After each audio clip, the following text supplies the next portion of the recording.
자, 지금 단기 매매 증권으로 우리가 유가증권을 샀을 때에 이 주식 가지고 우리가 취득했을 때 회계 처리, 그리고 지금 현재 기말 평가하는 회계 처리를 보고 있는데, 자, 지금 우리가 평가를 주당 1,200원일 때 사서 기말 봤더니 주당 1,400원이라서 한 주당 200원이 올랐고 1,000주니까 20만 원만큼 증가를 한 거죠. 그래서 우리 장부에 지금 20만 원의 증가다라고 쓰게 됐는데, 자, 지금 우리가 이렇게 140만 원으로 장부 가격을 변경시킨 상황에서 그 다음 연도에 또 평가를 한다 볼게요.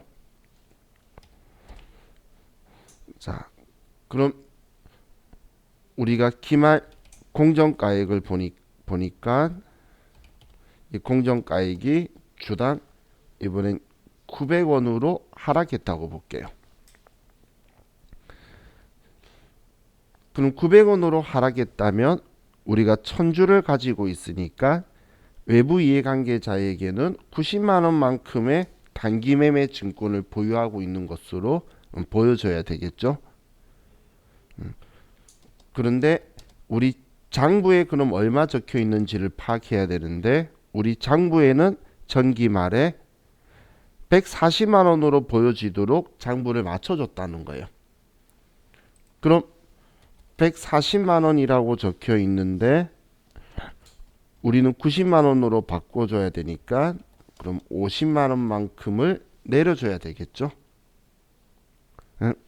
이제 전기에 평가하고 또 그 다음 연도에 또 평가한다고 봤을 때 우리는 전기 말에 140만 원 되도록 20만 원을 120만 원에 20만 원 증가시켜서 140만 원 맞춰뒀는데 지금 90만 원이니까 우리는 50만 원을 줄여줘야 되는 상황이 됐다는 거예요.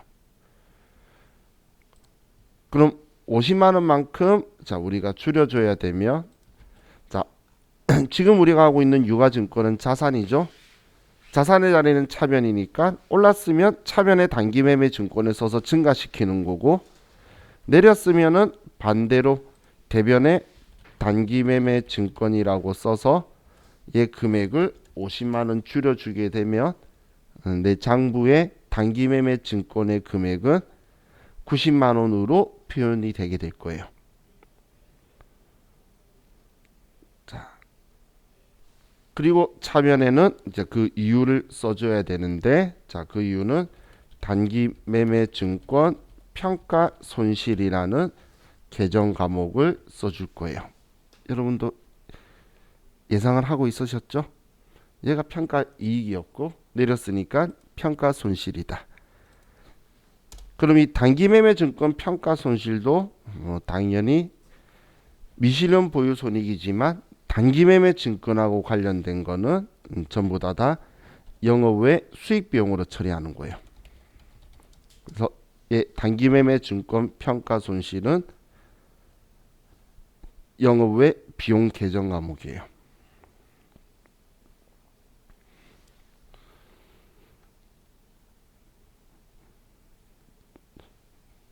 자, 이런 상황에서 이제 우리가 처분을 한다라고 볼게요. 처분. 자, 처분을 하게 되면, 자, 우리 일상생활에서는 매각, 팔았다고 표현하죠.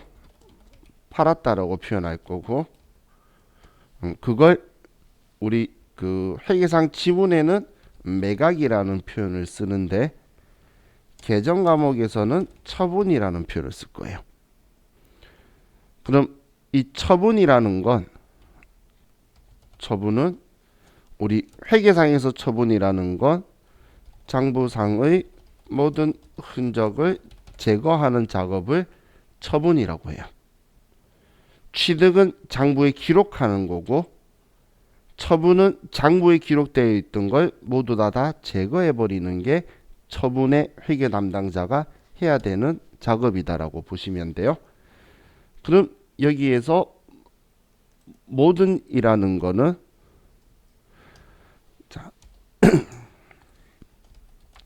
모든 흔적이라고 말한 이 모두는 자, 우리 재무상태표 계정이라고 하는데 자산, 부채, 자본을 전부 다 제거하는 거예요. 자, 손익계산서 계정이 수익 비용하고 재무상태표 계정인 자산부채 자본의 성격의 큰 차이는 수익과 비용은 2020년도에 벌었으면 2020년도의 수익 비용인 거지 2021년도에 벌었다는 거에 아무런 영향을 안 미칠 거예요. 여러분들이 20년도에 벌은 돈하고 21년도 벌은 돈하고는 서로 구분이 되겠죠. 그럼 20년도에 벌었다는 건 그때 이야기인 거예요. 옛날 이야기. 그런데 자, 부채를 가지고 생각해 보면 제가 2020년도에 돈 빌렸어요. 그걸 내가 안 갚았다면 21년도에도 갚아야 될 돈은 그대로 있는 거죠. 그런 것처럼 여러분들이 자동차나 집을 샀어요. 20년도에. 근데 그걸 여러분이 팔지 않고 가지고 있으면 21년도에도 그대로 가지고 있다는 거예요. 그럼 자산부채 자본은 여러분들이 지워져야지 장부에 없어지는 거고 수익과 비용은 그 기간이 경과되면 새롭게 시작되는 거기 때문에 따라오는 게 아니라는 거예요. 그렇기 때문에 우리가 모든 흔적을 제거한다라는 건 자산부채 자본을 지워줘야 되는 거지 수익과 비용은 장부에 남아있지 않아요.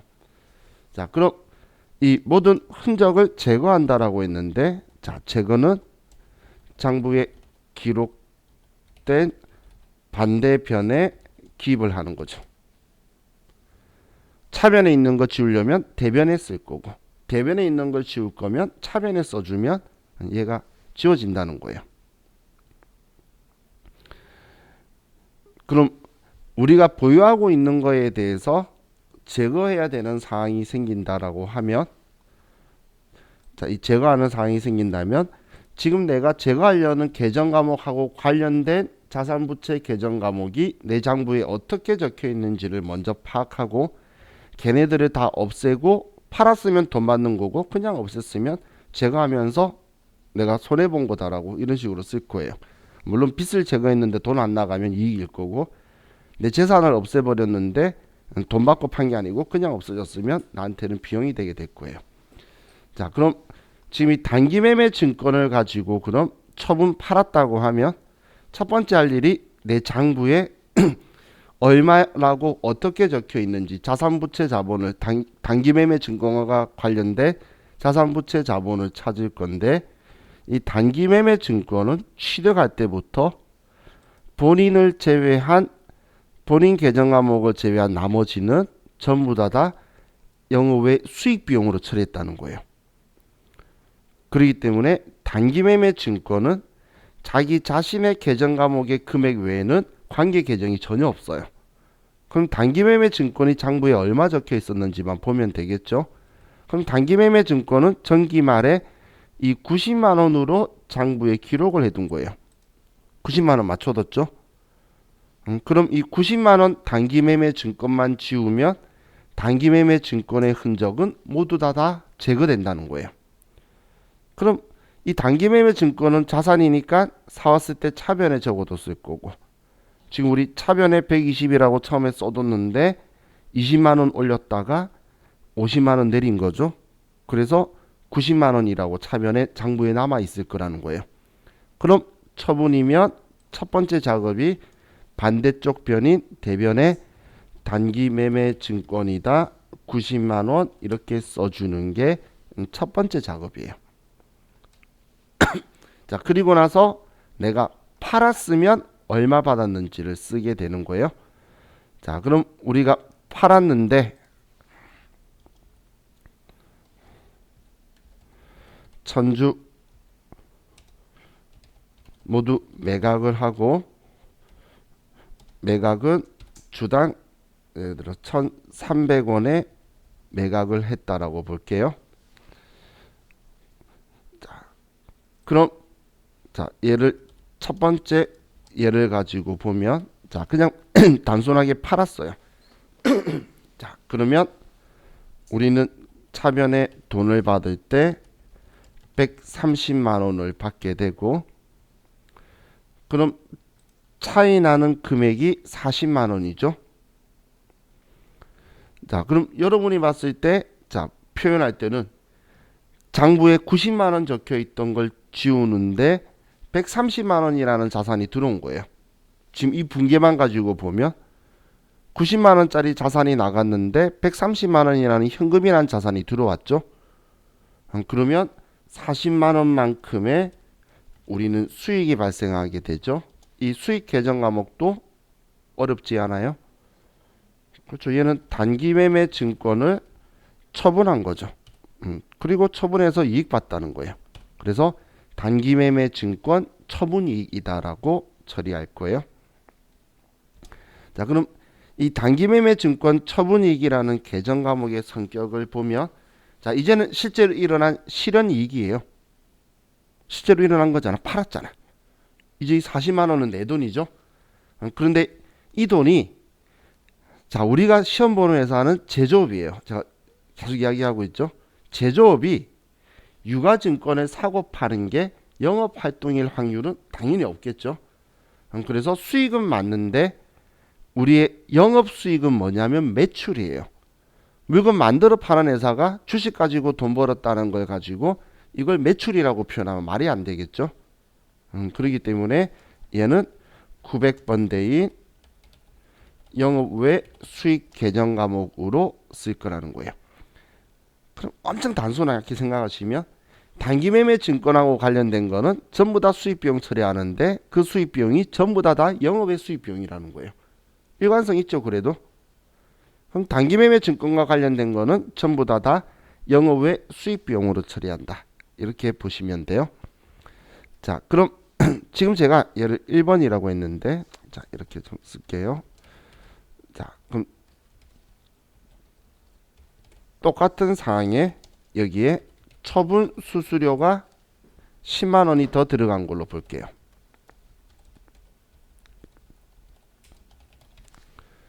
똑같은 상황에 처분 수수료가 10만 원이 더 들어간 거예요.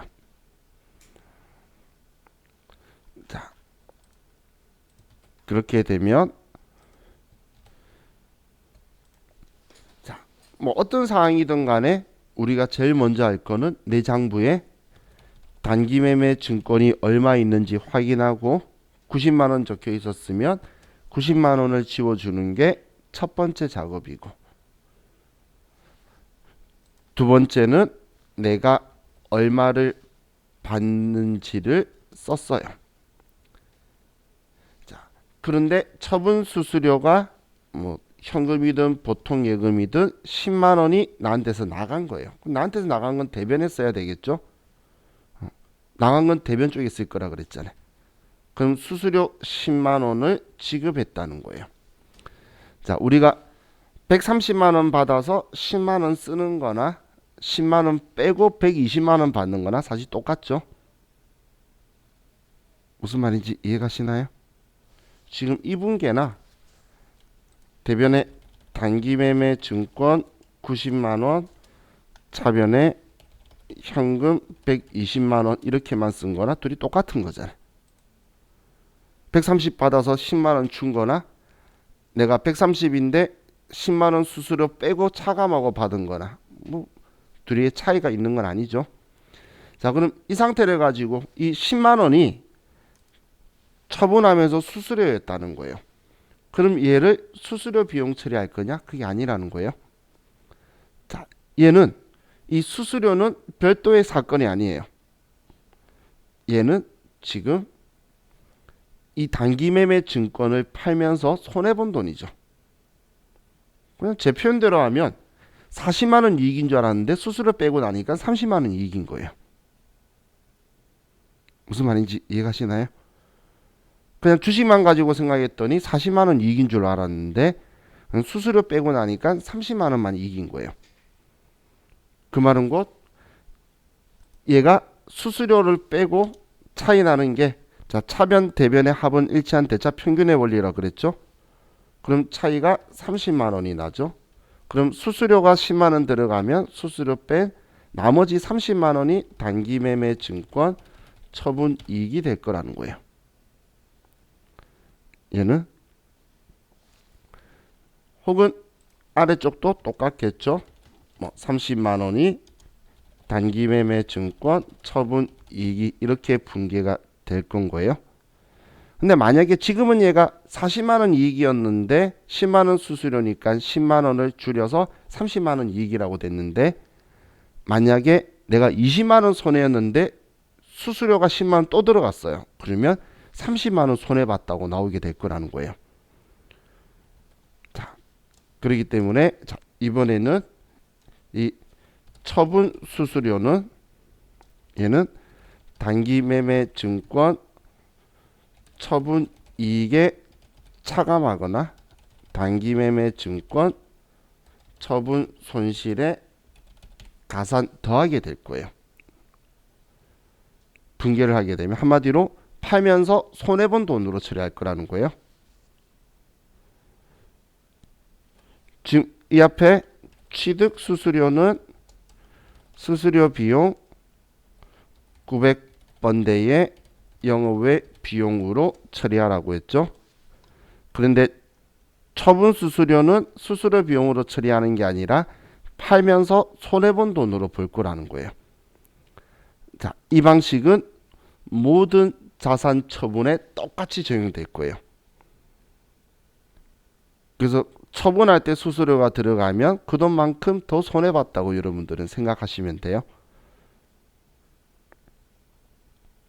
자, 그럼 포인트를 여기에다 두셔야 되겠죠. 취득이냐 처분이냐. 그래서 제가 이 앞에 수수료 비용 처리하는 건 취득 수수료예요 라고 강조했었죠. 처분할 때는 수수료 비용 처리하는 게 아니라는 걸 꼭 기억하셔야 돼요. 처분 수수료는 별도의 수수료 비용이 아니라 처분 손익에 가감하는 거예요. 처분 손익에. 그런데 자, 우스갯소리로 문제 내는 사람이 말장난을 잘해요. 단기매매 증권 처분 이익은 영업외 수익이고 단기매매 증권 처분 손실은 영업외 비용이에요. 그래서 글로 쓴다면 얘네들이 말장난한다고 처분 수수료는 영업외 손익에서 가감한다라고 하면 맞는 이야기예요. 정말 문제 내는 사람들이 한국말 가지고 장난 엄청 많이 쳐요. 왜냐면 얘가 영업외 수익이고 얘가 영업외 비용이거든. 지금 성격이 단기매매 증권 처분 이익은 900번대의 영업외 수익 성격이고 얘는 성격이 900번대 영업외 비용 계정이라는 거예요. 지금 얘하고 얘 성격이. 그럼 결론적으로는 뭐 수수료가 전부 다 영업외 비용격으로 수익에서 줄이는 거나 뭐 비용이 더 되는 거나 영업외 비용 처리하는 건 똑같은 거죠. 그래서 표현하기 나름인데 분개해서 계정 과목 선택은 얘는 처분 수수료는 이 단기 매매 증권을 팔면서 손해본 돈으로 처리된다라고 기억하시면 돼요. 그럼 앞으로 모든 수수료는 우리가 매각하면서 들어간 수수료는 걔를 그 자산을 처분하면서 손해본 돈으로 되게 될 거예요. 이 계정 과목은 단순해요. 나중에 유형자산 팔면 유형자산 처분 손익, 투자자산 팔면은 투자자산 처분 손익. 뭐 엄청 계정 과목이 단순하게 될 건데 그걸 팔면서도 수수료나 부대 비용이 생기게 되면 팔았기 때문에 그 돈이 들어갔다는 거예요. 홀로 독립적인 거래가 아니죠. 안 팔았으면 이 수수료가 안 들어갔다는 거예요. 그렇기 때문에 별도의 수수료로 처리하지 않고 그거는 그 자산을 처분하면서 손해본 돈으로 같이 계산할 거예요. 우리 흔히 말할 때 100만 원에 산 주식을 가지고 100만 원 팔았어요. 그럼 본전인 것 같았는데 수수료 10만 원이 들어갔어. 그럼 우리 수수료 10만 원만 날렸다고 이야기하잖아요. 하지만 수수료가만 따로 생긴 게 아니고 주식 안 샀으면 안 들어가는 거죠. 그래서 주식 때문에 10만 원 손해봤다고 기록이 남아야 된다는 거예요. 그래서 처분할 때 수수료는 처분 손익에 가감한다. 이렇게 보시면 될 것 같아요. 자, 그럼 우리 이거 가지고 우리 교재에 적혀 있는 글자들을 좀 같이 정리를 좀 하고 또 다음으로 넘어갑시다.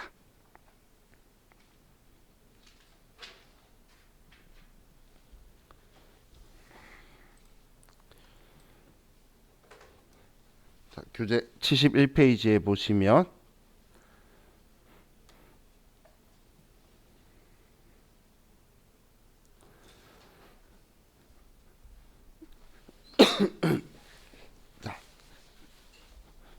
먼저 뭐 단기 매매 증권 이거에 대해서는 제가 어제 이야기를 했고, 자, 아래 별 표시에 보시면 처분 시 대변에 기입되는 금액은 단기 매매 증권의 장부 금액이라고 적혀 있죠. 처분할 때에 대변에 기입되는 금액은 단기 매매 증권의 장부 금액이라고 적혀 있는데, 자, 이 말이 이 이야기예요. 지금 우리가 매각 처분한다고 했을 때에 제일 처음 쓴 게 장부에 단기 매매 증권이 얼마가 적혀 있는지를 봐서 그 90만 원 적혀 있으니까 얘부터 먼저 썼잖아. 지금 그걸 글로 이렇게 적어 둔 거예요. 자, 그리고 얘는 뭐 지금 크게 신경 안 쓰셔도 되는데, 그냥 채권은 이자 받으려고 한 거고 주식은 배당 받으려고 한 거예요. 그렇기 때문에 채권을 가지고 이 단기 매매 증권 분류한 게 채권이어서 이자를 받았으면 그 돈 받으면 이자 수익이고, 주식을 산 거여서 배당 받으면 우리 장부에 배당금 수익이라고 쓸 거다, 그 이야기예요. 그럼 크게 의미 있는 표현은 아니죠. 우리 생각할 수 있는 거죠. 자, 그럼 단기 매매 증권 처분에 대해서 적혀 있는데, 자, 취득에서는 취득 시 수수료를 수수료 비용으로 한다라고 해서 어제 제가 이야기를 했었고, 자, 처분할 때는 처분 손익은 장부 금액하고 처분한 금액의 차이가 당연히 처분 손익이 나오는 게 기본 원리예요. 그래서 앞에 분개할 때에 단기 매매 증권 90만 원이었는데 우리가 돈을 처분한 금액이 130만 원이면 처분 이익이 40만 원이 나오게 됐고, 근데 만약에 90만 원짜리를 70만 원에 팔았다면 그러면 20만 원만큼 처분 손실이 되게 되겠죠. 자, 그럼 이번에 보시면 처분 시 수수료는 이 수수료만에 대해서 분개가 별도로 있는 게 아니고, 얘는 기본적으로 처분 가액에서 직접 차감한다라고 적혀 있죠. 자, 이 표현이 어떤 말을 이야기하는 거냐면 이걸 이야기하는 거예요. 130만 원에 팔았는데 10만 원의 수수료를 주게 되면 120만 원 받은 효과가 나오죠. 그죠? 지금 130만 원에 팔면서 처분 수수료가 10만 원 들어가면은 결론적으로는 120만 원 받은 효과가 나올 거잖아요. 그걸 지금 글로 쓴 게 기본적으로 처분한 가격에서 직접 차감된다는 거예요. 그리고 또 시험에서도 그 금액을 뺀 금액을 받았다가 잘 나와요. 왜냐면 증권사가 자기 수수료 빼고 넣어주거든. 그러다 보니까 그렇게 표현돼요. 그래서 이 처분할 때 수수료는 처분 이익에서 단기 매매 증권 처분 이익에서 이익 봤다면 수수료만큼 이익이 줄어들 거고, 손해 봤다면 수수료만큼 단기 매매 증권 처분 손실이 늘어날 거란 이야기예요. 지금 이 글은 제가 적어드렸던 이 글을 지금 표현한 거죠. 단기 매매 증권이라는 글자만 빼고 지금 여기에서 이야기하고 있는 거예요.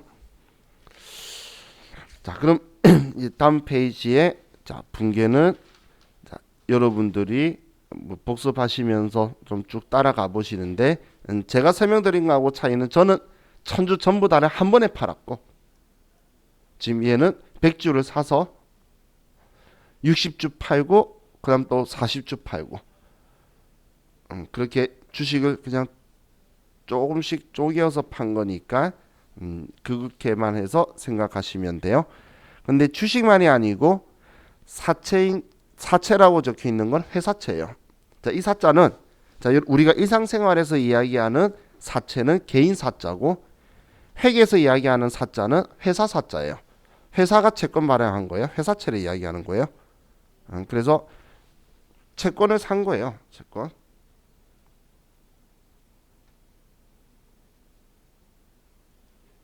승희 씨, 이게 무슨 말인지 나 이해가 안 갔어. 조건이부터 한쪽에만 사용해야 한다는 게 뭔 말이에요?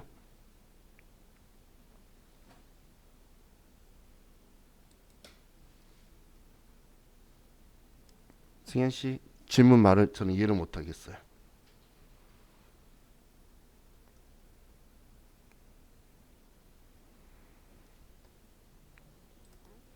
여기에서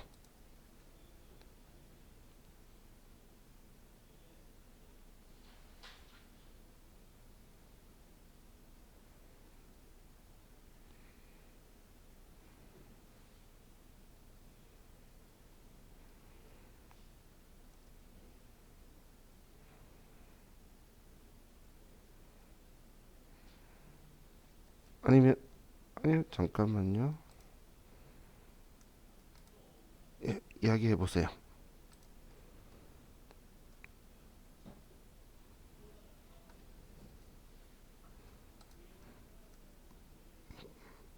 저 마이크 제가 해제해 드릴 테니까 말로 질문하셔도 돼요.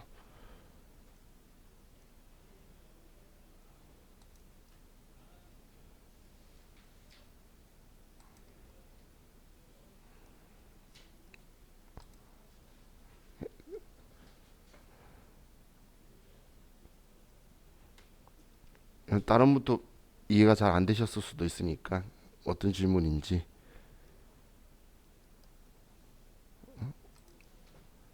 음소거 해제됐는데 목소리는 왜 안 들리지?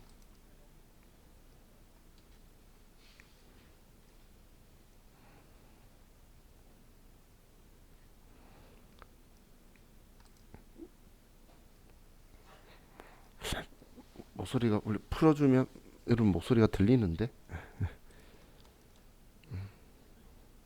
자, 예, 예,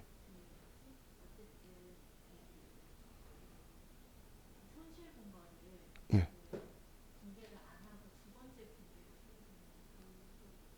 아, 시험에서는 이렇게 분계가 안 나오고 시험에서는 이렇게 나오죠. 주로 보통 예금으로 돈 받고 수수료는 현금 주는 경우가 있고.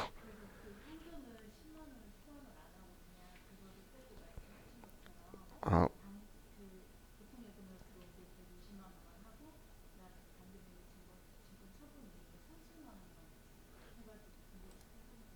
항상 그런 게 아니죠. 문제에서 상황을 말하는 거죠.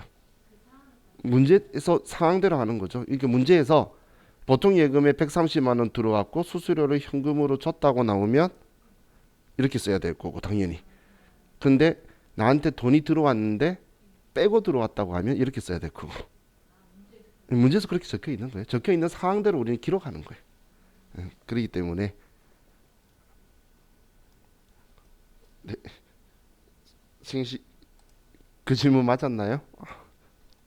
이렇게 이건 항상 이렇게 해라 이렇게 하라는 이야기가 아니었어요.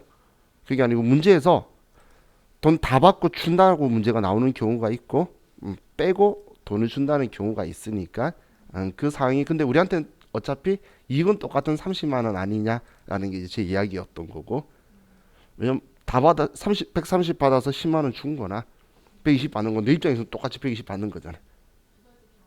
예, 이거는 문제에서 어떻게 했다라는 그 상황대로 써야 되겠죠.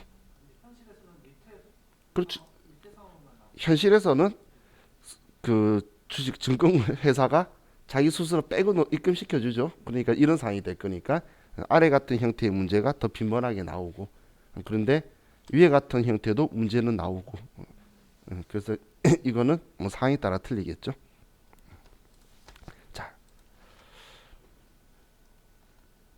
그럼 우리 지금 앞에 분계 이야기하던 거 보면 자, 이 분계에서 주식하고 사채하고 분계 똑같아요.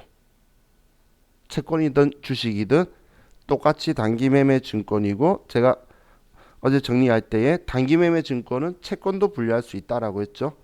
그리고 주식도 분류할 수 있기 때문에 이 사채는 회사채는 채권이에요. 그래서 똑같아요. 5천 원짜리 죄송해요. 50만 원짜리인데 1,000원이면 자 이거 혹시 계산하실 때 여러분들이 계산 못 하실까 봐. 자 액면 금액에 못 산다라고 했죠.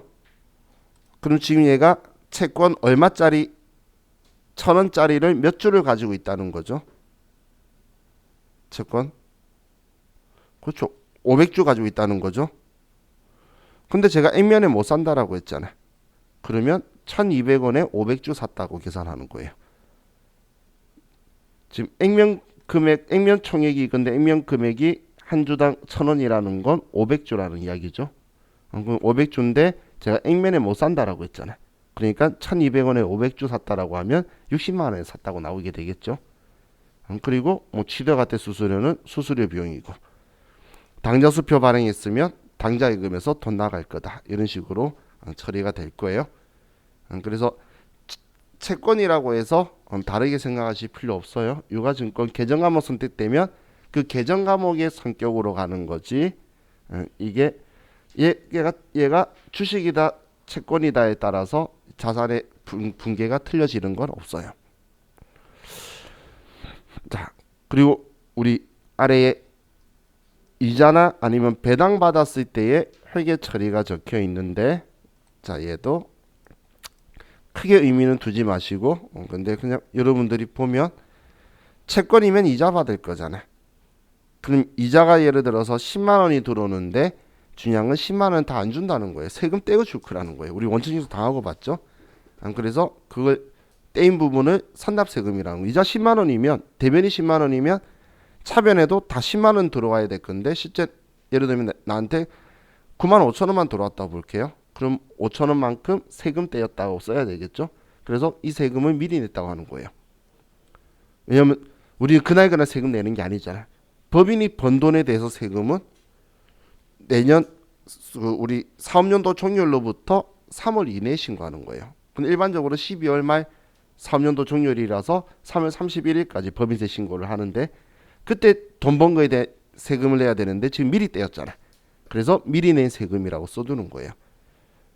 그럼 배당 받을 때도 배당금 수익이, 주식이면 배당 받겠죠. 그러면 차변에 돈 들어오는데 그 이유가 배당금 수익이라고 쓰는데, 이 배당도 세금 떼인다면 선납세금 쓴다는 거예요. 자, 근데 얘 신경 쓰지 마세요. 미래에 뭐 저하고 같이 법인세 공부하실 분도 있으실 텐데, 우리는 지금 법인이잖아. 그러면 원천징수 안 당해요. 배당금을. 그렇기 때문에 이 두 개 다른데 좀 오버해서 써놓은 것 같아요. 그래서 우리 저하고 같이 나중에 자본 챕터에 가면 배당하는 회사가 분개하는 거하고 배당 받는 회사가 배당 받으면서 분개하는 거 양면성으로 다 분개할 거예요. 우리는 그 수준까지 쫙 올라갈 거예요. 그렇기 때문에 지금은 급하게 생각하실 필요 없어요. 그래서 이 부분은 공부하실 때 패스하셔도 돼요. 자, 다음 유가증권 평가에 대해서 보면, 자, 유가증권은 장부 금액하고 그리고 결산일 공정가액하고를 이제 차액을 가지고 조정을 할 건데, 단기매매 증권은 우리 평가이익 평가손실이 영업외 비용 영업외 수익으로 처리하는데, 단기매매 증권을 제외한 매도 가능 증권 이런 경우에는 평가이익 평가손실은 제가 실제로 일어난 게 아니죠. 그래서 미실현 보유 손익이기 때문에 얘를 자본인 기타 포괄 손익 누계액으로 분류한다는 거예요. 이게 제가 위에 평가할 때 이렇게 표현한 거예요.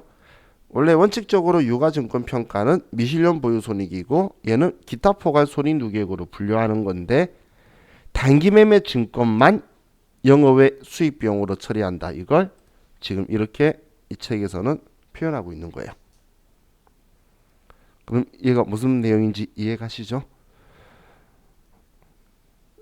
그럼 우리 회계 처리하는 거는 공정가액, 장부금액하고 공정가액의 차익만 회계 처리를 할 거고, 자, 그리고 이 매도 가능 증권은 좀 신경 쓰지 마시고, 단기매매 증권은 결산일 공정가치로 평가를 하게 돼요. 그걸 공정가액법으로 평가를 한다라고 표현하게 돼요. 제가 왜 매도 가능 증권은 신경 쓰지 말라고 하냐면, 저와 같이 이 책을 바꾸고 나서 세무이급 책에 가면 그때 저와 같이 매도 가능 증권 분개하는 거 볼 건데, 여러분도 모르게 단기매매 증권에 내가 익숙해져 있어요. 그러면 매도 가능 증권 이야기하면 이상해, 분개가. 그런데 마지막 결론은 내 생각하고 똑같아. 그런 애예요. 그래서 얘는 성격이 틀려요. 공정가액만 쓰는 게 아니고, 왜냐하면 시장성이 있을 수도 있고 없을 수도 있거든. 시장성이 없으면 공정가액이 얼마인지 몰라요. 그죠? 그러면 평가 못 하겠죠. 그래서 얘는 예외가 있기 때문에 단기 매매 증권만 지금은 기억을 하시면 돼요. 자, 우린 책 바꿔서 또 공부할 거기 때문에 제가 회계 부분만 이해독 시킬 거예요. 왜냐면 우리 그 전산세무유급 시험 기준으로 볼게요. 일반 전표, 메인 매출 전표, 결산이 전부 다 전표 입력인데 그 세 챕터만 가지고 실기 70점 중에 45점 가지고 있어요. 근데 그건 부분 채점이 없어. 전표 입력을 못하면 시험 합격하고 거리가 멀어요. 근데 부가세 신고서 작성하는 거, 연말정산하는 거 몰라도 돼요. 우스갯소리로 어디에 금액 쓰는지만 알고 문제 적히는 거 전부 다 쓰면 반점 이상 나와요. 그럼 걔네들은 그래봐야 25점인데 반점 이상이면 10몇 점밖에 안 떨어지죠. 그런데 전표 입력은 모르면 그냥 점수가 3점 3점씩 계속 한 문제당 3점씩 날아가요. 그래서 분계가 그냥 기본 베이스로 깔려 있어야 되기 때문에 전표 입력하는 부분 챕터만 제가 여러분한테 이 책으로 1회독 돌고 그리고 책 바꾸고 나서 2회독으로 돌려드릴 거예요. 그래서 우리가 이거 1회독 할 때까지 이 책 가지고 회계만 할 동안 이 다음 책이 안 나오면 어차피 재무회계 부분은 회계 기준 변경된 거 없어요. 그러면 기존 드렸던 2020년 책 가지고 하고 그리고 나서 21년 책 나오면 제가 학원에서 다시 여러분들 한 번씩 나오셔라 그래서 책 드릴 테니까 그 전까지 우리 일단 빨리 나오면 좋고 책이 뭐 이번 월말쯤 되면 나올 거라고 하긴 하는데 근데 모르겠 이번엔 세법 개정이 많이 안 돼서 그냥 내면 될 텐데 엄살 부려가지고 책이 제일 빨리 안 나왔으니까 그래서 지금 제가 패스한다는 건 다음 책에서 볼 부분들이 있으니까 만약 우리가 회계 읽어만 하는 반이면 이거에 대해 설명 제가 곁들이고 나가요. 근데 지금 필요 없이 나중에 다시 할 거니까 대신 그 전제 조건이 단기 매매 증권에 대해서 숙지하고 계셔야 나중에 비교가 되실 거예요. 그래서 두 개를 구분을 잘 하셔야 돼요. 자, 그럼 아래쪽 평가는 여러분들이 같이 좀 해보시면 좋을 것 같아요. 자, 그럼 이 단기 매매 증권에 관련된 이 분계들도 여러분들이 쭉 뒤에 보시면서 한번 해보시면 좋을 것 같아요. 자, 다음 이제 82페이지로 가서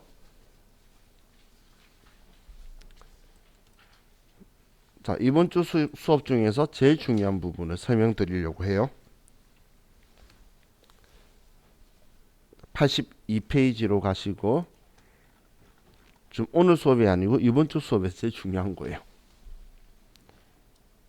자, 지금 책에는 안 적혀 있는데 자, 여러분들이 꼭 숙지하셔야 되는 게 일반적인 상거래라는 게 있어요. 일반적인 상거래라는 얘는 뭐냐면 단순하게 표현하면 일반적인 상거래는 매입과 매출을 일반적인 상거래라고 하는 거예요. 자, 우리 매출을 가지고 한번 생각을 해볼게요. 자, 지금 우리 학원이 수강료를 받으면 매출했다고 이야기할 수가 있겠죠. 근데 우리 학원이 지금 사용하고 있는 컴퓨터를 팔아서 돈을 받았어요. 그걸 매출이라고 하면 적절한 표현인가요? 아니죠. 그런 건 우리 매각했다고 표현하는 거예요. 그럼 우리 학원이 컴퓨터 방금 팔았을 때는 매출이 적절하지 않다라고 했는데 컴퓨터 회사가 우리 학원에 컴퓨터 팔았을 때 그 컴퓨터 회사는 매출이라고 하는 건 당연히 적절한 표현이죠. 한마디로 이 매출이라는 건 그 기업을 설립한 목적대로 사업을 해서 수익을 일으키는 걸 매출이라고 하는 거예요. 그럼 매입은 이 매출을 하기 위해서 우리가 구입을 하거나 만들기 위해서 구입하는 걸 우리 매입이라고 해요. 근데 매출은 방금 여러분들이 생각한 것처럼 지금 우리 학원이 컴퓨터 파는 거 이상하다고 한 것처럼 느낌이 오는데 매입은 느낌이 좀 잘 안 와요. 원래 구입이다 매입이다 표현을 구분해서 해야 되는데 시험 문제 내는 사람도 우리 팔려고 산 거 아닌데도 매입했다는 표현을 좀 섞어 써버려서 모호한 경계가 생겨버렸는데 매출은 그래도 거의 명확한 구분이 우리 일상생활으로 생각을 하죠. 그럼 자, 이 매출이다 매입이다라고 하는 표현에서 자 보시면 매입은 도소매업에서는 계정 과목을 상품을 구입했을 때에 우리는 매입이라고 쓸 수가 있고 제조업은 물건을 만들어서 판매하기 때문에 원재료라는 계정 과목을 사오는 것만 우리는 일반적인 상거래라고 본다는 거예요. 상품이라는 건 완성품이에요. 완성품을 팔려고 사온 걸 상품이라고 하는 거예요. 그럼 우리는 일반적인 상거래라고 할 수 있는 건 이 상품은 회사 업종마다 틀리겠죠. 컴퓨터 만드는 회사가 컴퓨터 팔려고 사오는 건 상품이라고 할 수 있지만 컴퓨터 회사가 자기 회사 그 보드판에 쓰려고 이 보도막가 사오는 거를 상품이라고 안 하겠죠. 소모품이라고 할 거지. 근데 보도막가 파는 회사가 보도막가 사와서 팔려고 사오는 건 걔네들한테는 얘가 상품이라는 거예요. 방금 우리가 단기매매 증권이라고 불렸던 애 유가증권을 제가 증권회사인 경우에는 걔네들한테는 걔가 상품일 거예요. 그죠? 그런 것처럼 자기가 그 기업이 설립된 목적대로 판매 목적으로 구입을 하는 것들이에요. 그럼 제조업을 하는 회사는 우리가 표현 중엔 원래 원료라는 표현이 있고 재료라는 표현이 있는데 회계에서 그 구분의 의미가 뭐가 중요하겠어요. 그래서 그냥 원재료라는 합성어를 쓰게 돼요. 자, 그럼 매출에서는 도소매업에서는 자, 수익 계정을 상품 매출이라는 계정 과목을 쓰는 경우만 우리는 일반적인 상거래로 보는 거고, 제조업에서는 제품 매출이라는 계정 과목을 쓰는 경우에만 우리는 일반적인 상거래로 볼 거예요. 자, 이 4개 계정 과목을 제외한 나머지 계정 과목들을 사고 파는 거는 그냥 기타 거래라고 하는 거예요. 그럼 우리는 일반적인 상거래는 상품, 원재료, 제품이라는 이 글자가 있는 경우에만 일반적인 상거래다라고 할 수 있다고 여러분들이 꼭 생각을 하셔야 돼요. 자, 이거 엄청 중요해요. 자, 우리 이번 시간 여기까지 할 건데, 자, 눈으로 다시 한번 보세요. 상품, 원재료, 상품 매출, 제품 매출. 우리가 분개할 때에 이 글자를 쓴 것만 일반적인 상거래예요. 자, 그럼 이 글자를 썼을 때만 사용할 수 있는 계정 과목을 제가 이 다음 시간에 알려드릴게요. 자, 쉬었다 합시다.